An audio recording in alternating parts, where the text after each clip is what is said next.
Hello दोस्तों, स्वागत है आपके अपने यूट्यूब चैनल दीपक एसएससी क्रैकर में। और आज हम आपको पढ़ाने वाले हैं भारतीय संविधान के कुछ महत्वपूर्ण प्रश्न जो आपके पेपर में बार बार पूछे जाते हैं। तो आज का जो टॉपिक रहेगा उसमें इंडियन पॉलिटी के एमसीक्यू क्वेश्चन, अनुच्छेद से संबंधित क्वेश्चन या संविधान निर्माण से क्वेश्चन रहेंगे।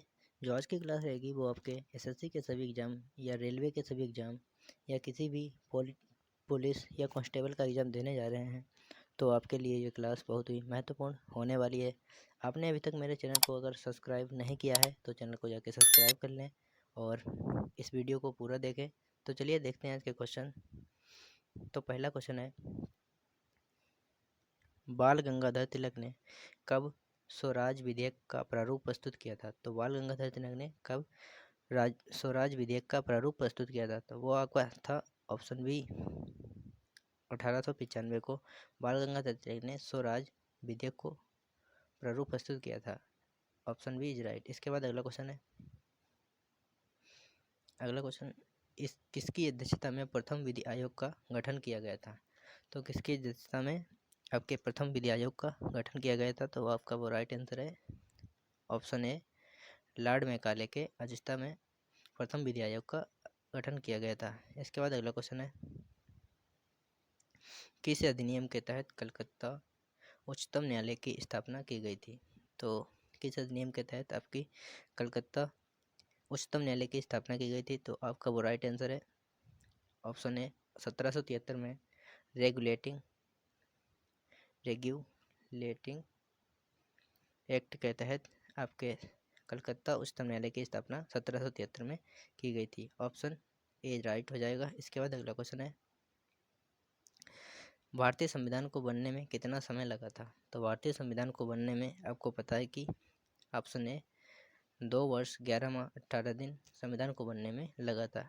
इसके बाद अगला क्वेश्चन है, भारत का संविधान बनकर कब तैयार हुआ था? तो भारत का संविधान आपका कब बनकर तैयार हुआ था? तो वो है आपका 26 नवंबर 1949 को भारत का संविधान बनकर तैयार हुआ था। Option C is right. इसके बाद अगला क्वेश्चन है, भारत के अंतिम गवर्नर जनरल व प्रथम वायसराय कौन थे?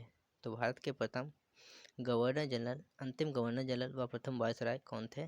तो वो थे आपके lord Canning ji. Option D is right हो जाएगा। इसके बाद अगला क्वेश्चन है, किस अधिनियम के तहत प्रत्यक्ष अप्रत्यक्ष चुनाव प्रणाली की शुरुआत की गई थी? तो किस अधिनियम के तहत अप्रत्यक्ष चुनाव प्रणाली की शुरुआत की गई थी? तो वो है आपका राइट आंसर 1892 को भारत परिषद अधिनियम के तहत अप्रत्यक्ष चुनाव प्रणाली की शुरुआत की गई थी। इसके बाद अगला क्वेश्चन है, किस अधिनियम के तहत म्यांमार बर्मा यानी कि बर्मा को भारत से अलग किया गया था? तो वो है आपका अधिनियम 1935 का अधिनियम, भारत शासन अधिनियम के तहत बर्मा को भारत से अलग किया गया था।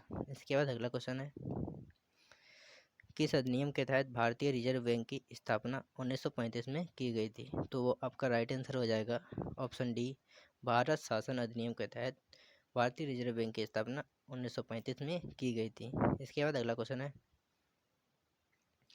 पहली बार केंद्रीय बजट को राज्यों के बजट से किस अधिनियम के तहत अलग किया गया था? तो वो आपका राइट आंसर हो जाएगा 1919 का अधिनियम मोंटेग्यू चैम्सफोर्ड अधिनियम के तहत भारत केंद्रीय बजट को राज्यों के बजट से अलग किया गया था। इसके बाद अगला क्वेश्चन है, किस अधिनियम के तहत भारत में पहली बार महिलाओं को मतदान करने की अनुमति मिली थी?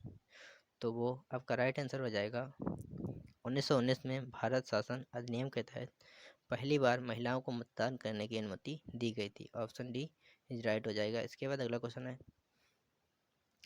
भारत के संविधान के निर्माण किस योजना के तहत हुआ था?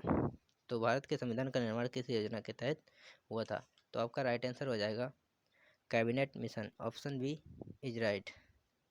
कैबिनेट मिशन के तहत भारतीय संविधान का निर्माण हुआ था। इसके बाद अगला क्वेश्चन है, संविधान सभा में पहली बैठक कब और कहाँ आयोजित की गई थी? तो संविधान सभा में पहली बैठक आपकी कब और कहाँ आयोजित की गई थी? तो आपका राइट आंसर आ जाएगा ऑप्शन बी, 9 दिसंबर 1946 को दिल्ली में पहली बैठक संविधान की आयोजित की गई थी। इसके बाद अगला क्वेश्चन है, संविधान सभा में महिला सदस्यों की संख्या कितनी थी? तो संविधान सभा में आपको पता है कि महिला सदस्यों की संख्या थी option D 15। Option D is right. इसके बाद अगला क्वेश्चन है, कब जवाहरलाल नेहरू ने संविधान सभा में उद्देश्य प्रस्ताव प्रस्तुत किया था? तो जवाहरलाल नेहरू ने कब संविधान सभा में उद्देश्य प्रस्ताव प्रस्तुत किया था? तो आपका राइट आंसर आ जाएगा 13 दिसंबर 1946 को जवाहरलाल नेहरू ने संविधान सभा में उद्देश्य प्रस्ताव प्रस्तुत किया था। Option C is right. इसके बाद अगला क्वेश्चन है, भारतीय संविधान का पिता किसे कहा जाता है? तो भारतीय संविधान का पिता या जनक आपको कहा जाता है option B doctor BR Ambedkar को। इसके बाद अगला क्वेश्चन है, भारतीय संविधान सभा के संवैधानिक पद पर किसे नियुक्त किया गया था? तो संविधान सभा के संवैधानिक पद पर किसे नियुक्त किया गया था? तो आपका राइट आंसर है ऑप्शन ए BN राव को संविधान सभा के संवैधानिक पद पर नियुक्त किया गया था। इसके बाद अगला क्वेश्चन है, संविधान की आत्मा व संविधान निर्माताओं के मन की कुंजी किसे कहा गया था? तो कहा जाता है। इसके बाद इसका राइट आंसर है ऑप्शन बी उद्देशिका को भारतीय संविधान की आत्मा एवं संविधान निर्माताओं के मन की कुंजी उद्देशिका को कहा गया था। इसके बाद अगला क्वेश्चन है, किस दिन को भारत में विधि दिवस घोषित किया गया है? तो किस दिन को भारत में विधि दिवस के रूप में घोषित किया गया है? तो आपका राइट आंसर आएगा कि 26 नवंबर को भारत में विधि दिवस घोषित किया गया है। इसके बाद अगला क्वेश्चन है, भारत के संविधान में मौलिक अधिकार कहाँ से लिया गया है या लिए गए हैं? तो आपका राइट आंसर आ जाएगा ऑप्शन सी अमेरिका के संविधान से भारत में मौलिक अधिकार लिए गए हैं। तो आज की क्लास यहीं समाप्त करते हैं, मिलते हैं नेक्स्ट वीडियो में। आपको वीडियो अगर अच्छी लगी हो तो चैनल को सब्सक्राइब करें और वीडियो को लाइक करें